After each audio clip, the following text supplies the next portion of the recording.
two things. I'm realizing there may not be a clicker that makes sure the pictures come up. So it's one of those moments where it's like, holy crap, all right, I got to figure this out.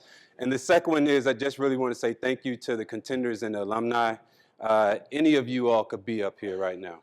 And so it's not lost on me, all the great work that you all are doing. And so thank you for allowing me to share about what we do. My grandfather, his picture isn't up there. How do I go back? His picture is the first picture in there.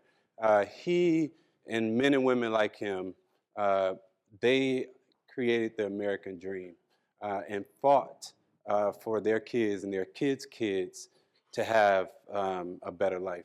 And so because of him, I'm able to live the American dream. The picture behind this one is me, a married picture with my wife. I got married. I bought my first car, which is a Toyota Corolla. I bought a house in Florida. And you'll see a picture of my family up there in the background. And my kids would say that they're raising me, but ultimately I'm raising them. I founded a public charter middle school as a principal, where my last year I was the principal of my daughters, one of my greatest accomplishments. And then I stand before you today as the CEO and founder of the National Fellowship for Black and Latino Male Educators. But this story almost didn't happen. In high school, I didn't take AP or honors classes. Transparently, I didn't even know they existed. I got an 850 on my SAT because I didn't even know I had to take the test until months before I had to graduate. I applied to one school, one college, and I got in. I got lucky. And too many kids across this country are depending on luck to make it, and the odds are against them. And so not only are the odds against students, but the odds are against Black and Latino male educators as well. While the pandemic is over, epidemics still exist that Black and Latino male educators face. Almost 50% of the students in our schools are Black or Latino, but less than 2% of their teachers, less than 13% of their senior leaders, and less than 17% of their C-level leaders are Black and Latino males. And on average, it takes 25 years to go from teacher to C-level leader. I'm going to say this part because it's important to me. Sometimes I question whether this mission that I'm on is worthy. You hear all these other things that from the things that from student disabilities to civics to human rights to environmental rights, and all I can say is that this is the assignment that God has given me, and so I'm going to do it as best I can. I think it's worthy, and here's some of the reasons why I think it should be worthy to you as well. When representation goes up, results goes up.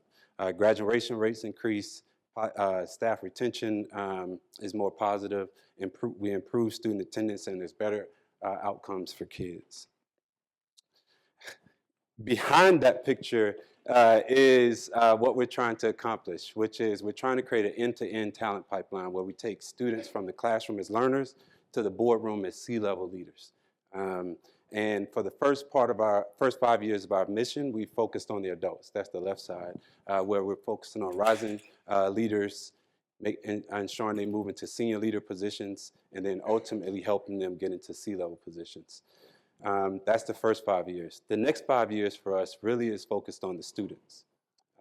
With getting kids interested in education through high school apprenticeships, which I had like when I started this, I had no like dream to go into apprenticeships, but part of that is this conversation. I remember getting a book at one of these convenings from Ryan Craig, Apprentice Nation. I was like, oh yeah, I can do that.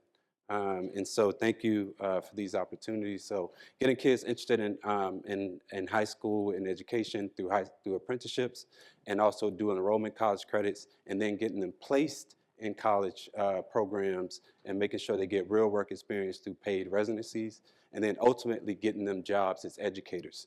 And I say educators because not everybody should be a teacher. Like it's a gift, it's a calling, but everybody has a gift. And so we can help students get jobs in education as operations leaders, as in finance and legal and IT. And so that's the mission that we're on. What's going to happen? Okay, this is a simple one. When I first started this organization, we have a fancy mission on our website, but my mission was very simple. It's to identify, increase, retain, and sustain the number of Black and Latino male educators. When I was a principal, I knew no C-level Black CEOs. And then, you know, I didn't have opportunity with, where I know Pastor Josh, Dr. Perry, Ian Rowe, Brock, and then also Matthew Gonzalez. I couldn't see that. And so I said, I'm going to make sure I can help as many Black and Latino male educators accomplish something that I never was able to accomplish. And so, you know, again, like I said, we're not focused on just representation. For the last couple of years, we've been able to support over 70% of our alumni to get promotions. 50 of our fellows have become senior or C-level leaders. 100% of our fellows say they're improving their EI skills. 90% of our alumni have been retained in the profession, and 10 of our alumni now lead at NFBLME as our board chair, as our leadership team members, as our coaches, and as our trainers. And what's going to happen next? This is like a fun thing. We use Tupac's rose and concrete metaphor to symbolize our fellows are the roses. And since 2020, we've been growing rose gardens across the United States. Starting in 2020, we started with 20 fellows who impacted 60,000 students. Now we currently support 150 fellows who impact over 800,000 students. And by 2030, we want to support 250 fellows to impact over 1 million students. I've contextualized this in terms of a Black and brown problem, but the reality is that this is a national problem. Teacher shortage and educator shortage, I'm sure you all face this more than I even know, is a national crisis. It's a systemic issue, and it needs a systemic solution. And that's why we're trying to create more than just a program, but we're trying to create a systemic solution to this problem. Because you and I know this, great schools need great educators. This isn't a red idea. This isn't a blue idea. It's not a purple idea. Whether you're a red school, blue school, white school, purple school, gray school, orange school, you need great educators. And so every parent, whether you're in rural, suburban, or urban, deserves to have a school that has the best educators supporting their kids. And if you're a student, rural, urban, or suburban, you deserve to have an educator in front of you that shares one or more of your identities. And so 2 innovations that we're focused on right now. One is inspired through this work that I've been doing since the Yass Pies, is our EduPathWorks program, where we're trying to ensure that students have access to one-on-one college and career counseling, mentorship by educator, paid apprenticeships, and then also dual enrollment college credits. And we just found out you can't get in college if you don't have a good ACT score. So we just added that as well.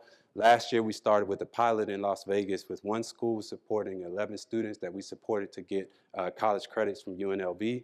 And this year, we're expanding to 5 schools in Las Vegas, supporting over 50 students. Our goal is to expand to 25 schools, supporting over 300 students to graduate and get good jobs. It's just that simple. And then our second mission that we're focused on in innovation right now is focused on building out this pipeline in Las Vegas and then replicate it in my hometown of South Florida, which just happens to be the #1 state for parent choice and education freedom. I'll leave you with this great slide here. I didn't need to click on anything. These statistics aren't just statistics to me. I've lived every part of this problem as a student, as an educator, and now as the CEO. And it's my mission to make sure that kids have a pathway and a strategy to follow the same path if they choose to. Thank you.